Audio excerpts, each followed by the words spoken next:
అనంతపురం జిల్లా ధర్మవరంలో వ్యాపారి రామాంజనేయులు కిడ్నాప్ కేసులో మిస్టరీ వీడింది. డబ్బు కోసం రామాంజనేయులే కిడ్నాప్ డ్రామా ఆడినట్లుగా పోలీసుల విచారణలో తేలింది. మామ సొమ్ముపై కన్నేసిన వ్యాపారి రామాంజనేయులు కిడ్నాప్ డ్రామాకు తెరతీసినట్లుగా తెలిసింది. పూర్తి వివరాలు మా కరెస్పాండెంట్ శివారెడ్డి అందిస్తారు. శివారెడ్డి, చెప్పండి, కిడ్నాప్ డ్రామాపై పోలీసులు ఏమంటున్నారు?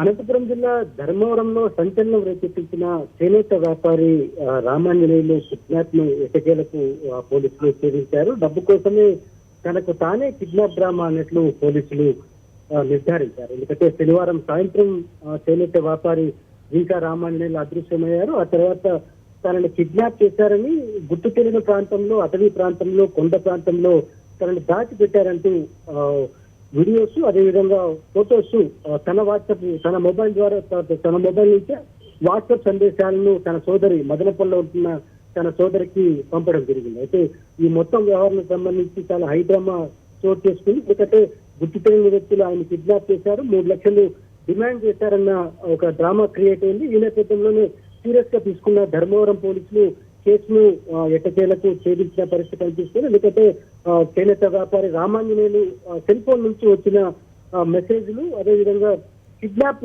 జరిగిన దృశ్యాలు, అదేవిధంగా కొండ ప్రాంతంలో తనకు తానే కిడ్నాప్ చేసుకున్న వైనాన్ని పూర్తి స్థాయిలో ఛేదించారని చెప్పాలి. ఎందుకంటే పూర్తి స్థాయిలో ఇన్వెస్టిగేషన్ చేసి కాల్ డీటెయిల్స్, అదేవిధంగా వాట్సాప్ మెసేజ్లను క్షుణ్ణంగా పరిశీలించిన అనంతరం పోలీసులు చేనేత వ్యాపారి రామాంజనేయులను అదుపులో తీసుకున్నారు. అయితే తనకు తానే కిడ్నాప్ డ్రామా ఆడాడు, తన మామ అయిన రైల్వే ఉద్యోగి నుంచి 3 లక్షల రూపాయలు తీసుకునేందుకు ఈ డ్రామా అంతా ఆడారు. అయితే ఎట్టకేలకు విషయం బయటకు కుక్కడం, అదేవిధంగా పోలీసులు కూడా ఇన్వెస్టిగేషన్ చేయడంతో ఈ వ్యవహారం మొత్తం బయటపడింది. ఈ మధ్యాహ్నం 12 గంటలకి మీడియా ముందుకు చేనేత వ్యాపారి రామాంజనేయులను ప్రవేశపెట్టే అవకాశాలు కనిపిస్తూ ఉన్నాయి.